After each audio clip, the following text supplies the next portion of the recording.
여러분, 안녕하세요. 오늘은 정말 놀라운 이야기를 들려드리려고 합니다.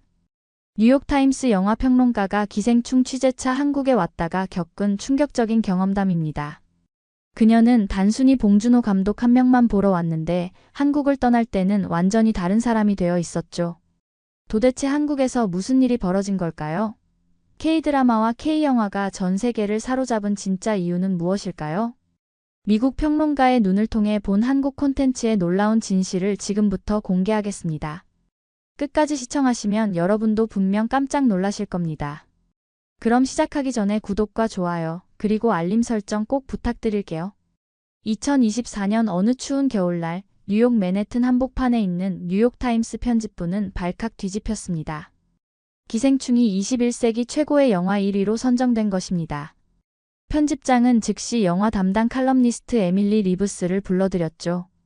39세의 에밀리는 15년간 할리우드 영화만 다뤄왔던 베테랑 평론가였습니다. 에밀리, 한국으로 가세요. 직접 현장을 취재해서 특집 기사를 써주세요. 편집장의 말에 에밀리는 당황했습니다. 솔직히 말하면 그녀가 아는 한국 영화는 봉준호와 박찬욱 감독 작품이 전부였거든요. 오히려 일본 애니메이션이나 중국 무협 영화에 더 관심이 있었죠. 정말 가야 하나요? 화상 인터뷰로는 안 될까요? 하지만 편집장의 마음은 이미 정해져 있었습니다. 기생충의 성공이 단순한 우연이 아니라는 확신이 있었거든요. 결국 에밀리는 일주일 후 인천공항행 비행기에 몸을 맡겼습니다. 비행기 안에서 에밀리는 준비해온 자료들을 다시 훑어봤습니다. 기생충, 올드보이, 아가씨 정도가 그녀가 제대로 본 한국 영화의 전부였죠. 나머지는 모두 인터넷에서 급하게 찾은 정보들이었습니다. 과연 일주일 만에 뭘 알 수 있을까? 에밀리의 마음속에는 반신반의하는 마음이 가득했습니다. 할리우드 시스템에 익숙한 그녀에게 한국은 여전히 미지의 세계였거든요. 하지만 그녀는 아직 몰랐습니다. 이번 여행이 자신의 인생을 완전히 바꿔놓을 거라는 사실을 말이죠. 인천공항에 도착한 에밀리는 예상보다 훨씬 현대적인 모습에 첫 번째 놀라움을 느꼈습니다. 공항 곳곳에서 K-팝 음악이 흘러나왔고 면세점에는 한국 드라마 관련 상품들이 가득했죠. 택시기사도 영어로 K-드라마 좋아하세요? 라고 물어볼 정도였습니다. 호텔에 짐을 풀고 나서 에밀리는 우연히 한강 야외 상영회 소식을 들었습니다. 마침 오징어 게임과 길복순을 상영한다고 했죠. 이런 기회가 또 있을까? 싶어서 부랴부랴 현장으로 향했습니다. 한강공원에 도착한 에밀리는 깜짝 놀랐습니다. 수백 명의 사람들이 돗자리를 깔고 앉아 있었거든요. 나이도 제각각이었습니다. 10대 학생부터 70대 어르신까지 온 가족이 함께 모여있는 모습이었죠. 에밀리 옆에 앉은 중년 부부가 말을 걸어왔습니다. 외국인이신가 봐요? 한국 드라마 처음 보세요? 네, 미국에서 온 기자입니다. 아, 그럼 더 재밌게 보실 수 있을 거예요. 요즘 우리 딸도 드라마 작가가 되고 싶다고 시험 준비하고 있어요. 예전에는 상상도 못했는데 이제는 누구나 콘텐츠를 만드는 시대가 됐네요. 상영이 시작되자 에밀리는 또 다른 충격을 받았습니다. 오징어 게임의 첫 장면부터 마지막까지 그녀가 예상했던 것보다 훨씬 깊이 있는 메시지와 영리한 전개가 이어졌거든요. 단순한 오락거리가 아니라 사회 비판적 시각이 담겨 있었습니다. 길복순을 보는 동안에는 눈물이 날 뻔했습니다. 감정의 롤러코스터가 정말 대단했거든요. 주변 관객들의 반응도 마찬가지였습니다. 웃다가 울다가 긴장하다가 안도하다가를 반복했죠. 상영이 끝나고 에밀리는 혼자 중얼거렸습니다. 이게 정말 드라마라고? 다음날 에밀리는 넷플릭스 한국 오피스를 방문했습니다. 미리 약속을 잡아둔 콘텐츠 담당자와의 인터뷰가 예정되어 있었거든요. 강남에 위치한 넷플릭스 사무실은 생각보다 규모가 컸습니다. 안녕하세요, 김민수입니다. 아시아 콘텐츠 총괄을 맡고 있어요. 김민수 총괄은 에밀리를 회의실로 안내하며 이야기를 시작했습니다. 사실 저희도 처음에는 반신반의했습니다. 한국 드라마가 전 세계적으로 이렇게 큰 반향을 일으킬 줄은 몰랐거든요. 김민수는 태블릿을 꺼내 여러 차트를 보여줬습니다. 더 글로리, DP, 마이 네임 등의 미국 내 시청률 그래프였죠. 모든 수치가 상승 곡선을 그리고 있었습니다. K드라마의 가장 큰 특징은 스토리와 캐릭터, 감정선의 설계가 세계 어느 나라보다 정교하다는 점입니다. 미국 드라마처럼 시즌제로 늘어지지도 않고 일본 드라마처럼 너무 짧지도 않아요. 딱 16부작 정도로 완결성 있는 스토리를 만들어내죠. 에밀리는 궁금한 점이 있었습니다. 그럼 할리우드와 비교했을 때 뭐가 다른가요? 할리우드는 시각적 스펙터클에 의존하는 경우가 많죠. 하지만 K-드라마는 인간의 내면을 파고듭니다. 복수, 사랑, 가족애, 사회 갈등 같은 보편적 주제를 한국만의 독특한 시각으로 풀어내거든요. 김민수는 계속해서 설명했습니다. 특히 우리에게는 할리우드에 없는 리듬과 용기가 있습니다. 주인공이 죽는 것도 서슴지 않고 해피엔딩이 아닌 결말도 과감하게 선택하죠. 시청자들이 예측할 수 없는 전개를 만들어내는 겁니다. 인터뷰가 끝날 무렵 김민수는 의미 있는 말을 덧붙였습니다. 에밀리 씨, K-드라마의 성공은 우연이 아닙니다. 수십 년간 쌓인 한국만의 스토리텔링 DNA가 있거든요. 이제 그게 전 세계로 퍼져나가고 있는 거죠. 에밀리는 호텔로 돌아가는 길에 계속 생각했습니다. 정말 그럴까? 한국에 특별한 뭔가가 있는 걸까? 사흘째 되는 날, 에밀리는 우연히 홍대 근처 카페에서 흥미로운 사람을 만났습니다. 노트북 앞에서 열심히 무언가를 타이핑하고 있는 20대 후반의 여성이었죠. 호기심에 말을 걸어봤습니다. 안녕하세요. 뭘 쓰고 계세요? 아, 안녕하세요. 드라마 시나리오 쓰고 있어요. 저는 진아라고 해요. 진아는 밝은 미소를 지으며 자신을 소개했습니다. 그녀는 콘텐츠 창작자 지망생이었어요. 대학에서 문학을 전공했지만 졸업 후에는 계속 드라마 작가의 꿈을 키워왔다고 했습니다. 사실 저는 정식 방송사 작가는 아니에요. 유튜브에서 셀프 제작 드라마를 만들고 있거든요. 에밀리는 깜짝 놀랐습니다. 개인이 드라마를 만든다니 상상도 못한 일이었거든요. 정말요? 어떤 드라마인데요? 제목은 골목길의 비밀이에요. 평범한 동네에서 벌어지는 미스터리 스토리죠. 친구들과 함께 주말마다 촬영하고 편집도 제가 직접 해요. 진아는 핸드폰을 꺼내 자신의 유튜브 채널을 보여줬습니다. 놀랍게도 조회수가 100만 뷰를 넘어가고 있었어요. 댓글도 수천 개가 달려 있었습니다. 와, 정말 대단하네요. 어떻게 이렇게 인기를 얻게 된 거예요? 한국 사람들은 좋은 이야기에 목말라 있어요. 거대한 제작비나 유명한 배우가 없어도 진정성 있는 스토리만 있으면 사람들이 알아봐 주거든요. 진아는 계속해서 자신의 이야기를 들려줬습니다. 얼마 전에는 넷플릭스 신인 작가 오디션에도 참가했다고 했어요. 한국은 정말 창작자의 나라예요. 누구나 할 수 있죠. 집요하게 끈질기게만 하면요. 예전에는 방송사 PD나 작가가 되려면 정말 어려웠는데 이제는 플랫폼이 다양해져서 기회가 많아졌어요. 에밀리는 진아의 열정적인 모습에 감동받았습니다. 미국에서도 유튜브 크리에이터들이 있지만 이렇게 체계적이고 전문적으로 접근하는 경우는 드물었거든요. 진아 씨, 한국 드라마의 특별함이 뭐라고 생각해요? 아마도 우리의 아픔이 녹아있어서가 아닐까요? 한국은 전쟁과 분단, 급속한 발전을 겪으면서 다양한 감정들이 축적됐거든요. 그런 복잡한 감정들이 드라마에 자연스럽게 스며들어 있는 것 같아요. 진아와의 대화를 마치고 에밀리는 생각에 잠겼습니다. 한국의 젊은 세대가 이렇게 열정적으로 콘텐츠를 만들고 있다니 정말 놀라운 일이었습니다. 호텔 방으로 돌아온 에밀리는 지난 며칠간의 경험을 정리해 보려고 했습니다. 하지만 머릿속이 너무 복잡했어요. 처음 한국에 왔을 때와는 완전히 다른 생각들이 들어찼거든요. 이건 단순한 유행이 아니라 시스템이었다. 에밀리는 노트북을 켜고 메모를 시작했습니다. 지금까지 본 것들을 정리해보니 한 가지 공통점이 보였어요. 미국의 블록버스터나 슈퍼히어로 영화와는 완전히 다른 이야기의 힘이 존재한다는 것이었습니다. 할리우드 영화는 대부분 선악 구조가 명확했습니다. 주인공은 선하고 악역은 나쁘고 결국 선이 승리하는 구조였죠. 하지만 한국 드라마나 영화는 달랐어요. 주인공도 완벽하지 않고 악역도 나름의 사연이 있었습니다. 기생충만 해도 그래. 누가 선이고 누가 악인지 명확하지 않아. 에밀리는 혼자 중얼거렸습니다. 기택 가족이 사기를 치긴 했지만 그들만 나쁜 사람은 아니었거든요. 박 사장 가족도 악에는 없었지만 무의식적인 차별을 했고요. 더 놀라운 건 주제의식이었습니다. 한국의 청춘, 아픔, 가족애, 복수, 여성, 노동 등 다양한 소재를 다루는 깊이가 상당했어요. 단순한 오락거리가 아니라 사회적 메시지를 담고 있었습니다. 에밀리는 미국 드라마들을 떠올려 봤습니다. 물론 좋은 작품들도 많았지만 대부분 비슷한 패턴을 가지고 있었어요. 시즌제로 계속 늘어지거나 상업적 성공에만 치중하는 경우가 많았죠. 그럼 내가 지금까지 뭘 한 거지? 15년간 할리우드 영화만 보고 리뷰를 써왔던 에밀리에게는 충격적인 깨달음이었습니다. 자신이 놓치고 있던 세계가 이렇게 클 줄은 몰랐거든요. 핸드폰으로 뉴욕타임스 편집장에게 메시지를 보냈습니다. 며칠 더 있어야 할 것 같습니다. 예상보다 취재할 내용이 많네요. 편집장의 답장은 금세 왔습니다. 좋습니다. 충분히 취재하고 오세요. 기대하고 있겠습니다. 에밀리는 창밖을 바라봤습니다. 서울의 야경이 아름답게 펼쳐져 있었어요. 그 불빛 하나하나마다 이야기가 있을 것 같았습니다. 바로 한국 드라마처럼 말이죠.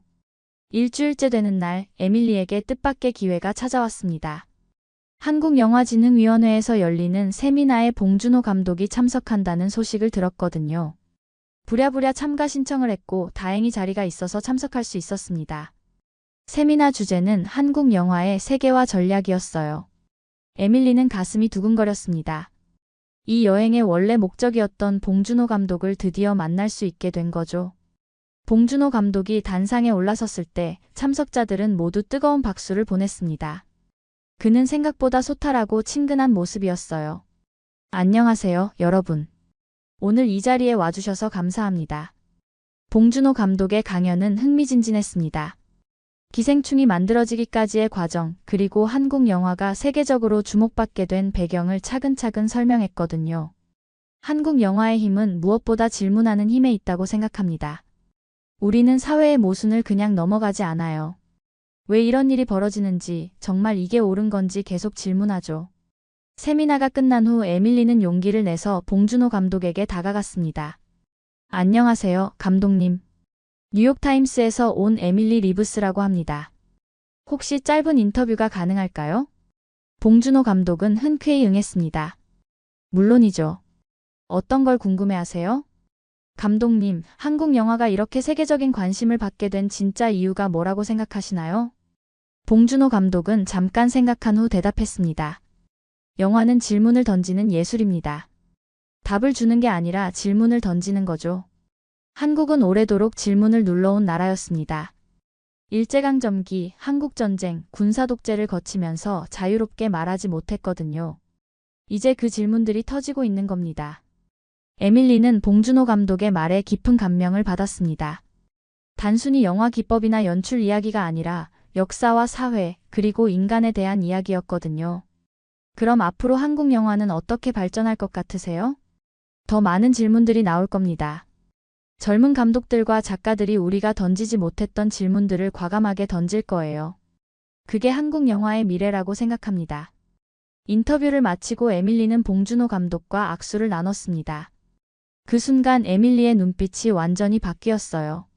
이제야 자신이 찾고 있던 답을 찾은 것 같았거든요. 2주간의 한국 취재를 마치고 에밀리는 뉴욕으로 돌아왔습니다. 뉴욕타임스 본사 건물에 들어서는 순간 모든 게 달라 보였어요. 익숙했던 사무실 풍경도 새롭게 느껴졌죠. 편집장이 에밀리를 반갑게 맞이했습니다. 어떠셨어요? 많은 걸 보고 오신 것 같네요. 네, 정말 많은 걸 배웠습니다. 예상했던 것보다 훨씬 더요. 에밀리는 바로 기사 작성에 들어갔습니다. 하지만 어디서부터 시작해야 할지 막막했어요. 너무 많은 이야기가 있었거든요. 한강 야외 상영회, 넷플릭스 인터뷰, 진아와의 만남, 봉준호 감독과의 대화까지. 결국 에밀리는 이렇게 시작했습니다. 나는 기생충만 보고 한국에 갔지만 진짜 괴물은 K-드라마였고 진짜 혁명은 거리마다 있었다. 기사를 쓰면서 에밀리는 한국에서 촬영한 영상들을 다시 봤습니다.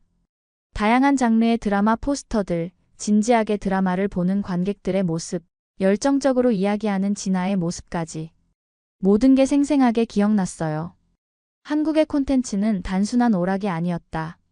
그들의 역사와 아픔, 꿈과 희망이 모두 녹아있는 문화적 DNA였다. 에밀리는 계속해서 타이핑했습니다. 할리우드가 스펙터클로 시선을 사로잡는다면 한국은 마음을 사로잡는다. 기술보다는 이야기, 규모보다는 진정성으로 승부한다. 기사를 다 쓰고 나서 에밀리는 문득 진아가 생각났습니다. 지금쯤 골목길의 비밀새 에피소드를 편집하고 있을까요? 김민수 총괄은 또 어떤 새로운 K-드라마를 기획하고 있을까요? 에밀리는 핸드폰으로 진아에게 메시지를 보냈습니다. 안녕하세요, 진아 씨. 뉴욕에 잘 도착했어요. 새 에피소드는 언제 올라오나요? 진아의 답장은 금세 왔습니다. 에밀리 씨, 이번 주말에 새 에피소드 올라가요.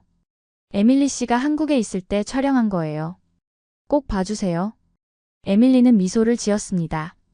비록 지구 반대편에 있지만 한국과의 연결고리가 여전히 살아있다는 느낌이었거든요. 그날 밤 에밀리는 한국에서 가져온 자료들을 다시 정리했습니다. 사진들, 인터뷰 녹음 파일들, 그리고 메모들까지. 모든 게 소중한 기억이었어요. 기사가 발표된 후 6개월이 지났습니다. 에밀리의 기사는 큰 화제가 되었어요. 뉴욕타임스 독자들 사이에서도 K-드라마에 대한 관심이 높아졌고 다른 언론사들도 비슷한 기사들을 쏟아냈어요. 하지만 에밀리의 마음속에는 계속 한국이 남아 있었습니다. 매일 진아의 유튜브 채널을 확인했고 새로운 K-드라마들이 나올 때마다 챙겨봤어요. 마치 한국의 일부가 된 것 같은 기분이었죠. 어느 날 에밀리는 중요한 결정을 내렸습니다. 편집장을 찾아가서 휴직을 신청한 것이었어요. 휴직요? 갑자기 왜요? 에밀리 씨 기사 덕분에 우리 신문 구독자가 늘었는데요. 감사합니다. 하지만 제가 하고 싶은 일이 생겼어요. 에밀리는 자신의 계획을 설명했습니다. 다시 한국으로 가서 진아와 함께 K 콘텐츠 다큐멘터리를 만들고 싶다는 것이었어요. K-드라마의 성공 뒤에 숨겨진 이야기들을 제대로 담고 싶습니다. 단순한 기사로는 부족해요. 더 깊이 있는 작품을 만들어야 합니다. 편집장은 잠깐 생각한 후 고개를 끄덕였습니다. 좋습니다. 하지만 조건이 있어요. 완성되면 우리 신문사에서 독점 공개하는 걸로 하죠. 한 달 후 에밀리는 다시 인천공항에 서 있었습니다. 이번에는 마음가짐이 완전히 달랐어요. 관광객이 아니라 협력자로서 한국에 오는 것이었거든요. 진아가 공항에 마중을 나왔습니다. 에밀리 씨, 정말 다시 오실 줄은 몰랐어요. 저도 몰랐어요. 하지만 여기 있어야 할 것 같았어요. 두 사람은 함께 서울 시내로 향했습니다. 에밀리는 창밖 풍경을 바라보며 생각했어요. 6개월 전 처음 한국에 왔을 때와는 모든 게 다르게 보였습니다. 이제는 그냥 지나치던 거리 곳곳에서도 이야기가 보였거든요. 진아 씨, 우리 다큐멘터리 제목을 뭘로 할까요? 질문하는 나라는 어때요? 봉준호 감독님 말씀에서 따온 거예요. 에밀리는 고개를 끄덕였습니다. 정말 완벽한 제목이었어요.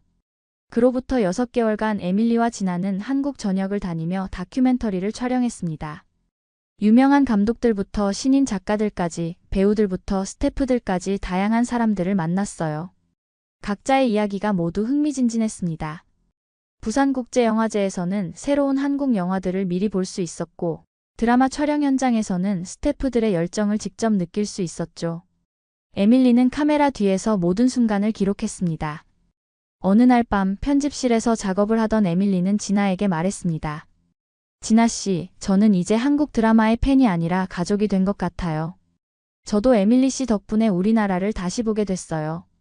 외국인의 시선으로 바라보니 더 특별해 보이더라고요. 1년 후 질문하는 나라라는 제목의 다큐멘터리가 완성되었습니다. 뉴욕타임스에서 독점 공개된 이 작품은 전 세계적으로 큰 반향을 일으켰어요. K-드라마와 K-영화의 성공 뒤에 숨겨진 진짜 이야기를 보여줬거든요. 다큐멘터리 마지막 장면에서 에밀리는 한강공원에 서 있었습니다. 1년 전 처음 K-드라마를 봤던 바로 그 자리였어요. 1년 전 저는 단순히 기생충 취재차 한국에 왔습니다. 하지만 이제 저는 다릅니다. 한국의 이야기꾼들과 함께 꿈을 꾸고 함께 질문하는 사람이 되었어요. 에밀리는 카메라를 바라보며 마지막 멘트를 했습니다. 이젠 나도 한국 드라마의 엑스트라가 되고 싶습니다. 단 한 회라도 말이에요. 그 말과 함께 에밀리는 환하게 웃었습니다. 진아와 제작진들도 모두 박수를 쳤어요. 정말 완벽한 엔딩이었거든요. 다큐멘터리가 끝난 후에도 에밀리는 한국에 머물렀습니다. 이제는 한국이 제2의 고향이 된 것 같았어요. 가끔 뉴욕이 그립기도 했지만 한국에서 찾은 새로운 꿈이 더 소중했습니다. 현재 에밀리는 진아와 함께 K 콘텐츠 전문 미디어 회사를 운영하고 있습니다. 전 세계에 한국의 이야기를 알리는 일을 계속하고 있어요. 그녀의 인생을 바꾼 그 2주간의 여행은 이제 평생의 사명이 되었습니다. 가끔 에밀리는 생각합니다. 만약 그때 한국에 오지 않았다면 어땠을까? 아마도 여전히 할리우드 영화만 보며 뻔한 리뷰를 쓰고 있었을 거예요. 하지만 운명은 그녀를 한국으로 이끌었고 그녀의 인생은 완전히 새로워졌습니다. 지금도 에밀리는 매일 새로운 K 콘텐츠를 발견하며 놀라워합니다. 한국은 정말 끝없이 질문하고 끝없이 이야기를 만들어내는 나라였거든요. 그리고 에밀리도 이제 그 이야기의 일부가 되었습니다. 한국에 살고 있는 일본인 자매들이 있다고 합니다. 평범한 일본 가정에서 자란 네 자매가 모두 한국에 정착했다는 놀라운 소식. 그들의 이야기를 따라가다 보면 단순한 문화적 관심을 넘어선 감동적인 가족 비밀이 드러납니다. 홋카이도의 조용한 마을에서 시작된 이야기는 서울의 바쁜 거리로 이어지고 엄마의 리모컨 하나가 내 딸의 인생을 완전히 바꿔놓게 됩니다. 한국 드라마에 푹 빠져있던 어머니 그리고 그 영향을 받은 네 자매의 특별한 여정을 따라가 봅니다. 우연처럼 보였던 선택들 속에 숨겨진 운명적인 연결고리 그리고 막내딸의 충격적인 고백까지. 이것이 바로 한 일본 가정의 딸들이 모두 한국에 뿌리내리게 된 진짜 이유입니다. 오늘 사연 시작할게요. 먼저 구독, 좋아요, 알림 설정은 다음 영상 제작에 큰 힘이 됩니다. 한국말로 말하는 게 더 편해요. 가끔은 일본어가 먼저 떠오르지 않을 때도 있습니다. 카메라 앞에서 조용히 웃는 레이리의 얼굴에는 쑥스러움이 묻어납니다. 홋카이도 출신인 그녀가 한국에 정착한 지도 벌써 7년이 되었습니다. 더욱 놀라운 사실은 5남매 중 딸 넷이 모두 한국에 뿌리를 내렸다는 점이죠. 레이리는 자신의 작은 원룸에서 가족 사진을 꺼내 보여줍니다. 눈처럼 하얀 피부와 차분한 미소를 지닌 그녀의 어머니 그리고 네 딸. 사진 속 풍경은 일본 홋카이도의 넓은 들판과 자연이 배경입니다. 하지만 지금 그 네 딸은 한국의 바쁜 거리를 걷고 있습니다. 저희 집은 평범한 일본 가정이었어요. 아버지는 공무원이셨고 어머니는 전업주부셨죠. 특별할 것 없는 일상이었습니다. 레이리의 목소리에서 고향에 대한 그리움이 묻어납니다. 자매들이 자라던 홋카이도는 일본에서도 자연이 많고 조용한 곳입니다. 눈이 많이 내리는 겨울, 시골 마을의 고요함, 그리고 그 안에서 네 자매는 각자의 꿈을 키워나갔습니다. 하지만 그 꿈의 방향은 누구도 예상치 못했던 곳을 향하고 있었습니다. 저희 집 거실엔 항상 텔레비전이 켜져 있었어요. 그런데 어머니가 보시는 프로그램이 늘 한국 드라마였습니다. 레이리는 웃으며 회상합니다. 어머니의 한국 드라마 사랑은 가족들 사이에서도 유명했습니다. 리모컨을 손에 든 어머니는 열정적으로 화면을 응시했고 때로는 눈물을 흘리기도 했죠. 겨울 연가부터 시작해서 대장금, 꽃보다 남자까지. 어머니는 정말 한국 드라마의 모든 것을 사랑하셨어요. 처음엔 그저 어머니의 취미라고만 생각했습니다. 하지만 그 취미는 점차 네 자매의 인생에 스며들었습니다. 어머니가 좋아하는 드라마를 함께 보면서 자매들은 자연스럽게 한국 문화와 가까워졌습니다. 첫째 언니는 소녀시대의 열렬한 팬이 되었고 레이리는 EPM을 좋아하게 되었습니다. K-팝의 매력, 한국 배우들의 연기, 그리고 그들이 사용하는 한국어라는 언어가 점점 자매들의 호기심을 자극했습니다. 어머니의 리모컨이 저희 인생을 바꿔놓았다고 해도 과언이 아닙니다. 레이리는 그때를 회상하며 말합니다. 거실 소파에 앉아 어머니와 함께 한국 드라마를 보던 순간들, 그것이 내 자매의 미래를 결정지었다는 사실은 그 누구도 예상하지 못했습니다. 한국 드라마와 K-팝에 빠진 자매들은 점차 한국어에 관심을 갖게 되었습니다. 처음에는 드라마 속 대사를 따라하는 정도였지만 곧 본격적으로 한국어를 배우기 시작했죠. 레이리의 방에는 한글 교재와 K-팝 포스터가 함께 붙어 있었고 일기장에는 서툰 한글로 쓴 문장들이 채워져 갔습니다. 첫째 언니가 대학 전공으로 한국어를 선택했을 때 부모님도 조금 놀라셨어요. 하지만 응원해 주셨죠. 홋카이도의 조용한 마을에서 태어나 자란 자매들에게 한국은 꿈같은 나라였습니다. 드라마 속의 화려한 서울, 빠르게 움직이는 사람들, 그리고 새로운 문화는 매력적으로 다가왔습니다. 첫째 언니가 한국 유학을 결정했을 때 가족들은 잠시 당황했지만 곧 응원을 보냈습니다. 언니가 한국에서 보내온 사진들을 볼 때마다 가슴이 두근거렸어요. 그 사진 속 풍경이 마치 드라마의 한 장면처럼 느껴졌거든요. 레이리의 눈빛에서 그때의 설렘이 엿보입니다. 어머니는 딸의 유학 소식에 걱정하면서도 한편으로는 기뻐했습니다. 자신이 사랑하는 드라마의 나라에 딸이 간다는 것, 그것은 마치 꿈이 현실이 되는 것 같았습니다. 어머니는 첫째 딸에게 한국의 드라마 촬영지를 방문해달라고 부탁하기도 했고, 한국 음식점을 찾아가 맛을 보고 알려달라고 했습니다.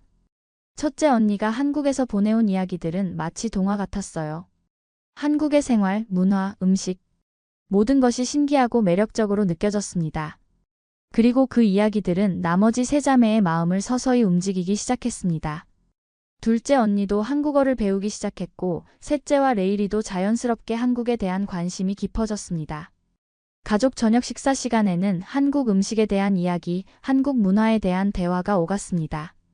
어머니는 딸들의 한국 사랑을 자랑스러워했고, 아버지는 조용히 지켜보며 미소를 지었습니다. 그렇게 홋카이도의 작은 집에서는 한국이라는 나라를 향한 다리가 하나씩 놓여가고 있었습니다. 둘째 언니가 유학을 결정했을 때는 이미 예상했던 일이었습니다. 레이리는 말합니다. 첫째 언니의 한국 생활이 1년, 2년으로 이어지면서 둘째 언니도 한국행을 결심했습니다. 이유는 단순했습니다. 언니가 갔으니까 나도. 그리고 곧 셋째 자매도 같은 길을 따랐습니다. 레이리가 마지막으로 한국행을 결정했을 때 가족들은 이미 예상하고 있었다고 합니다. 막내인 제가 한국에 가겠다고 했을 때 어머니는 그저 웃으셨어요. 너도 갈 줄 알았다고 하시더군요. 그렇게 네 자매 모두가 한국으로 향하는 특별한 가족 이야기가 시작되었습니다. 홋카이도의 시골 생활에서 벗어나 서울의 번화가로 이동한 자매들은 처음에는 문화 충격을 경험했습니다. 빠른 걸음으로 움직이는 사람들, 24시간 불이 꺼지지 않는 도시, 그리고 끊임없이 변화하는 트렌드와 기술. 모든 것이 새롭고 때로는 압도적이었습니다. 처음 한국에 왔을 때는 정말 모든 게 낯설었어요. 언어도, 음식도, 생활 방식도. 하지만 언니들이 있어서 큰 힘이 되었죠. 레이리는 한국 생활 초기의 어려움을 회상합니다. 한국어 학원에서 공부하며 낯선 음식에 적응하고 한국 친구들을 사귀는 과정은 쉽지 않았습니다. 그러나 시간이 지날수록 한국 생활은 더욱 자연스러워졌습니다. 처음에는 1년 유학으로 계획했던 것이 2년, 3년으로 늘어났고 결국에는 여기가 더 맞아서 그냥 살게 됐다고 레이리는 웃으며 말합니다. 자매들은 각자 다른 길을 걸었습니다. 첫째 언니는 통역사가 되었고 둘째는 한국 기업에 취직했으며 셋째는 한국에서 자신의 사업을 시작했습니다. 레이리는 한국인들에게 일본어를 가르치는 교사가 되었습니다. 네 자매 모두 한국 사회에서 자신만의 자리를 찾아갔습니다. 가끔은 꿈을 꾸는 것 같다는 생각이 들어요. 제가 정말 일본을 떠나 한국에서 살고 있나 싶기도 하고요. 레이리의 말에는 감사함과 놀라움이 섞여 있습니다. 어머니의 드라마 취미에서 시작된 인연이 네 자매의 인생을 완전히 바꿔놓은 것입니다. 한국에서 가장 인상적인 건 모든 것이 빠르다는 점입니다. 사람도, 시스템도, 문화도 모두 빠르게 움직이죠. 레이리는 한국 생활의 특징을 이렇게 설명합니다. 홋카이도의 느린 리듬에 익숙했던 자매들에게 한국의 속도감은 처음에는 놀라움이었지만 점차 그 속도에 자신들을 맞춰갔습니다. 사실 저희 가족은 원래 성격이 급한 편이었어요. 일본에서도 주변 사람들보다 빠르게 말하고 행동한다는 소리를 많이 들었습니다. 그래서인지 한국의 빠른 템포는 불편함이 아니라 오히려 자연스럽게 느껴졌다고 합니다. 재빠르게 배달되는 음식, 빠른 인터넷 속도, 신속한 대중교통, 이 모든 것이 새로운 생기로 다가왔습니다. 레이리는 한국의 편의점 문화에 특히 감탄했다고 합니다. 일본 편의점도 좋지만 한국 편의점은 정말 놀라워요. 음식의 종류도 다양하고 특히 즉석 음식이 맛있습니다. 혼자 살면서 정말 많은 도움을 받았죠. 그녀의 말에서 한국 생활의 편리함에 대한 감사함이 느껴집니다. 한국의 의료 시스템도 자매들을 놀라게 했습니다. 아플 때 병원에 가면 당일에 진료받고 약도 바로 받을 수 있어요. 일본에서는 예약하고 기다려야 하는 경우가 많은데 한국은 정말 빠릅니다.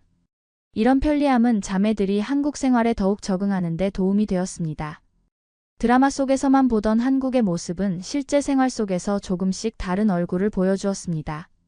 화려한 강남의 거리, 전통과 현대가 공존하는 북촌의 한옥마을, 젊음의 열기가 가득한 홍대와 이태원. 자매들은 각자의 방식으로 한국을 탐험했고 그 과정에서 한국을 더욱 사랑하게 되었습니다. 처음에는 모든 게 신기했어요. 지하철을 타도, 길거리 음식을 먹어도, 쇼핑을 해도 항상 와, 이게 진짜 한국이구나 하는 느낌이었죠. 레이리의 눈빛에서 그때의 설렘이 아직도 남아있음을 볼 수 있습니다. 드라마와 K-팝을 통해 알게 된 한국은 현실 속에서 더욱 다채롭고 매력적인 나라로 자리 잡았습니다. 그리고 한국어도 점점 더 자연스러워졌습니다. 지금은 한국말로 생각할 때가 많아요. 가끔은 일본어 단어가 생각나지 않아서 당황할 때도 있고요. 레이리는 웃으며 말합니다. 한국의 빠른 리듬 속에서 네 자매는 각자의 위치에서 새로운 인생을 만들어가고 있었습니다. 한국에서의 생활이 2년째 접어들 무렵 제 인생에 특별한 사람이 나타났습니다. 레이리의 얼굴에 수줍은 미소가 번집니다. 그녀가 만난 한국 남성은 그녀의 첫사랑이자 첫 연애 상대였습니다. 솔직히 말하면 일본 남자한테는 관심이 없었어요. 어릴 때부터 한국 사람만 좋아했거든요. 레이리뿐만 아니라 다른 세 자매도 모두 한국에서 사랑을 찾았습니다. 첫째 언니는 대학원 동기와 연애 끝에 결혼했고 둘째와 셋째도 한국 남성과 가정을 이루었습니다. 네 자매가 모두 한국 남자와 결혼하게 될 줄은 정말 몰랐어요. 어머니도 처음엔 놀라셨지만 지금은 자랑스러워 하십니다. 한국 남성들과의 만남은 자매들에게 한국 문화를 더 깊이 이해하는 계기가 되었습니다. 명절 준비, 가족 모임, 한국식 예의범절 등 문화적 차이를 경험하면서도 자매들은 적극적으로 한국 문화에 적응해 나갔습니다. 시어머니와의 관계가 처음에는 조금 어색했지만 지금은 정말 친하게 지냅니다. 오히려 제가 더 한국적인 며느리라고 칭찬해 주시죠. 레이리와 그녀의 남편은 한국에서 가정을 꾸리기로 결정했습니다. 한국은 아이 키우기 좋은 나라입니다. 교육 환경도 좋고 의료 시스템도 발달했으며 아이들을 위한 다양한 시설들이 있죠. 네 자매 모두 한국에서 출산을 경험했고 그들의 자녀들은 한국과 일본의 문화를 모두 배우며 성장하고 있습니다. 우리 아이는 이중 언어를 사용해요. 집에서는 일본어도 가르치고 있지만 어린이집에서는 한국어를 사용하니 한국어가 더 편한 것 같습니다. 레이리는 자신의 아이가 한국과 일본 두 나라의 문화를 모두 경험할 수 있다는 점을 매우 감사하게 생각합니다. 자매들은 가끔 모여 일본 음식을 함께 만들며 고향의 맛을 그리워합니다. 하지만 이제 그들에게 한국은 제2의 고향이 되었습니다. 처음 한국에 왔을 때는 1년 정도만 있다가 돌아갈 생각이었어요. 하지만 지금은 한국이 저희의 집이 되었습니다. 네 자매가 모두 한국에 정착하면서 그들의 부모님은 자주 한국을 방문하게 되었습니다. 특히 어머니는 딸들의 한국 생활을 직접 경험하며 더욱 기뻐했습니다. 어머니는 저희를 통해 드라마 속 한국을 실제로 경험하시는 것 같아요. 매번 방문하실 때마다 새로운 장소를 보여드리고 있죠. 부모님만 일본에 남아 계시니 가끔은 마음이 아픕니다. 레이리의 목소리에 잠시 슬픔이 감돕니다. 네 딸이 모두 한국으로 떠난 후 홋카이도의 집은 갑자기 조용해졌습니다. 특히 자매들을 키우는데 평생을 바친 어머니에게는 더욱 큰 변화였습니다. 영상통화로 자주 연락하지만 그래도 직접 만나는 것과는 다르죠. 명절이나 특별한 날에는 더욱 그리움이 커집니다. 레이리는 말합니다. 어머니는 딸들의 한국 생활을 응원하면서도 때로는 외로움을 느낀다고 합니다. 아버지는 일을 하시느라 바쁘지만 어머니는 집에서 혼자 시간을 보내는 경우가 많아졌습니다. 자매들은 정기적으로 부모님을 한국으로 초대합니다. 저희가 번갈아가며 부모님을 모시고 있어요. 특히 어머니는 한국 방문을 정말 좋아하십니다. 드라마 촬영지를 방문하는 것이 가장 큰 즐거움이시죠. 어머니는 드라마 속 장소들을 직접 방문하며 마치 동화 속 세계에 들어온 것처럼 기뻐한다고 합니다. 최근에는 부모님, 특히 어머니를 한국으로 모시는 계획도 세우고 있습니다. 아버지는 아직 일을 하고 계셔서 쉽지 않지만 어머니는 한국에서 살아보고 싶어 하십니다. 저희도 꼬시는 중이에요. 레이리는 웃으며 말합니다. 어머니가 한국에 온다면 가족은 다시 한자리에 모일 수 있을 것입니다. 가족이 하나둘 떠난 일본 집에는 이제 자매들의 어린 시절 사진과 추억들만 남아 있습니다. 그리고 그 중심에는 자매들의 인생을 바꾼 엄마의 리모컨이 있었습니다. 한국 드라마를 틀던 그 리모컨이 내 딸의 미래를 한국으로 향하게 했다는 사실이 새삼 놀랍게 다가옵니다. 어머니는 최근 영상통화에서 이런 말을 했다고 합니다. 너희들이 잘 살고 있으면 그걸로 나는 행복해. 눈물을 닦으며 했던 그 말은 자매들에게 큰 위안이 되었습니다. 비록 물리적으로는 떨어져 있지만 마음만은 늘 함께라는 것을 확인하는 순간이었습니다. 레이리는 어머니가 한국에 오시면 함께 하고 싶은 것들에 대해 이야기합니다. 한국의 계절을 모두 경험하시게 해드리고 싶어요. 봄에는 벚꽃 구경, 여름에는 바다, 가을에는 단풍, 겨울에는 눈 구경. 그리고 무엇보다 손주들과 함께하는 시간이 가장 소중할 것 같습니다. 한국 생활 초기에는 문화적 차이로 인한 어려움도 있었습니다. 레이리는 회상합니다. 치킨의 바삭함에 놀라고 화장실이 없는 편의점에 당황하고 직설적인 표현에 때로는 상처받기도 했습니다. 택시가 너무 빨리 달려서 놀랐던 순간들, 이 모든 것이 처음에는 낯설었습니다. 일본에서는 돌려 말하는 경우가 많은데 한국에서는 직접적으로 표현하는 경우가 많았어요. 처음에는 너무 직설적이라고 느꼈지만 지금은 오히려 그게 더 편합니다. 레이리는 한국의 직설적인 소통 방식이 시간이 지나면서 오히려 더 효율적이고 명확하게 느껴졌다고 말합니다. 음식 문화의 차이도 컸습니다. 한국 음식은 일본 음식보다 자극적인 편이죠. 처음에는 매운 음식에 적응하느라 고생했어요. 하지만 지금은 오히려 한국 음식이 더 그리워질 정도입니다. 레이리는 이제 김치찌개나 매운 떡볶이도 거뜬히 즐긴다고 웃으며 말합니다. 언어적인 측면에서의 변화도 흥미롭습니다. 일본어 한자를 많이 잊어버렸어요. 가끔 부모님과 대화할 때 일본어 단어가 생각나지 않아 한국어로 바꿔 말하곤 합니다. 심지어 자신의 이름조차 히라가나로 쓰게 된 상황이 웃기면서도 조금은 슬프다고 레이리는 말합니다. 하지만 이러한 변화에 대한 후회는 없습니다. 문화 충돌이라기보다는 문화 적응이라고 생각해요.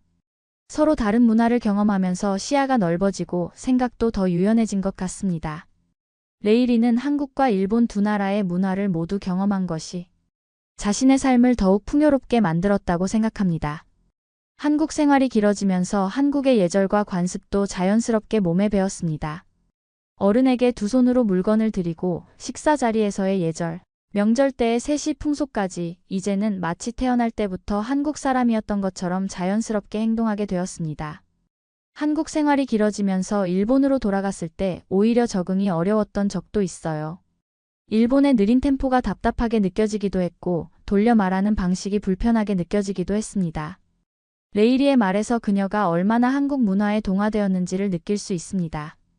그럼에도 불구하고 레이리와 그녀의 자매들은 일본인으로서의 정체성을 완전히 잃지는 않았습니다.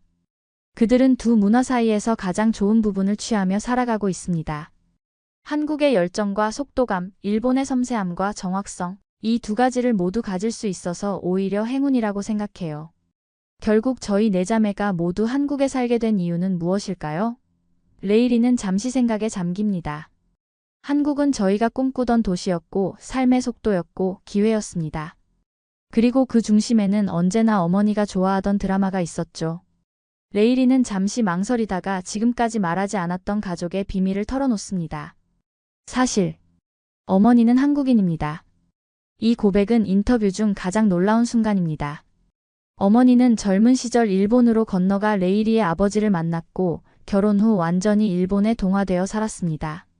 저희는 어릴 때 이 사실을 알지 못했어요. 어머니는 완벽한 일본어를 구사하셨고 일본 문화에 완전히 적응하셨거든요. 하지만 항상 한국 드라마를 보시던 이유가 있었던 겁니다. 레이리의 눈가에 눈물이 맺힙니다. 어머니는 고향에 대한 그리움을 드라마로 달래고 있었던 것입니다. 어머니가 자신의 뿌리를 딸들에게 직접 알리지 않은 이유는 복잡했습니다. 당시 일본에서는 한국인으로 살아가기 쉽지 않았어요. 어머니는 저희가 차별받지 않길 원하셨고 일본 사회에 완전히 융화되길 바라셨습니다. 그래서 한국인이라는 정체성을 숨기고 대신 드라마를 통해 자신의 문화를 딸들에게 자연스럽게 소개했던 것입니다. 레이리가 18살 되던 해 어머니는 마침내 자신의 비밀을 가족에게 털어놓았습니다. 그날 저희 모두 충격을 받았어요. 하지만 동시에 많은 것들이 이해되기 시작했죠. 어머니가 왜 그토록 한국 드라마에 열광했는지, 왜 한국 음식을 가끔 해주셨는지. 그 순간부터 네 자매는 어머니의 뿌리, 즉 자신들의 뿌리를 찾아 나서기 시작했습니다. 첫째 언니가 한국어를 전공으로 선택한 것도, 유학을 결정한 것도 단순한 문화적 관심을 넘어선 정체성의 탐색이었습니다. 저희는 어머니의 고향, 어머니의 언어와 문화를 알고 싶었어요. 그것이 저희가 모두 한국으로 오게 된 진짜 이유입니다. 레이리의 고백은 이 이야기에 전혀 새로운 차원을 더합니다. 네 자매의 한국 정착은 단순한 문화적 매력이나 우연이 아니라 혈통과 정체성을 찾아가는 여정이었던 것입니다. 어머니는 저희가 한국에 와서 살게 될 줄은 몰랐다고 하십니다. 그저 자신의 뿌리를 알려주고 싶었을 뿐이라고요. 이제 어머니에게 한국은 더 이상 그리움의 대상이 아닙니다. 오히려 딸들을 통해 다시 연결된 고향이 되었습니다. 어머니는 한국을 방문할 때마다 눈물을 흘리십니다. 특히 서울의 옛 동네를 지날 때면 감정을 주체하지 못하시죠. 레이리와 자매들은 이제 어머니의 가족을 찾아주는 프로젝트를 진행 중입니다. 오랜 시간이 흘렀지만 어머니의 고향에서 친척들을 만나는 것이 그들의 소망입니다. 어머니가 젊은 시절 떠나오신 후로 연락이 끊겼거든요. 이제는 어머니의 뿌리를 함께 찾아드리고 싶습니다. 인터뷰를 마치며 레이리는 조용히 말합니다. 저희는 우연히 한국에 오게 된 것이 아니라 운명적으로 돌아온 것인지도 모릅니다. 어쩌면 어머니의 리모컨은 저희를 집으로 인도하는 나침반이었는지도요. 그녀의 눈빛에서 한국과 일본 두 나라 사이에서 자신만의 정체성을 찾아가는 여정의 깊이가 느껴집니다. 이것이 바로 일본 엄마가 딸 넷을 모두 한국으로 보낸 충격적인 이유, 그리고 막내딸의 고백입니다. 드라마보다 더 드라마틱한 그러나 진실된 한 가족의 이야기입니다.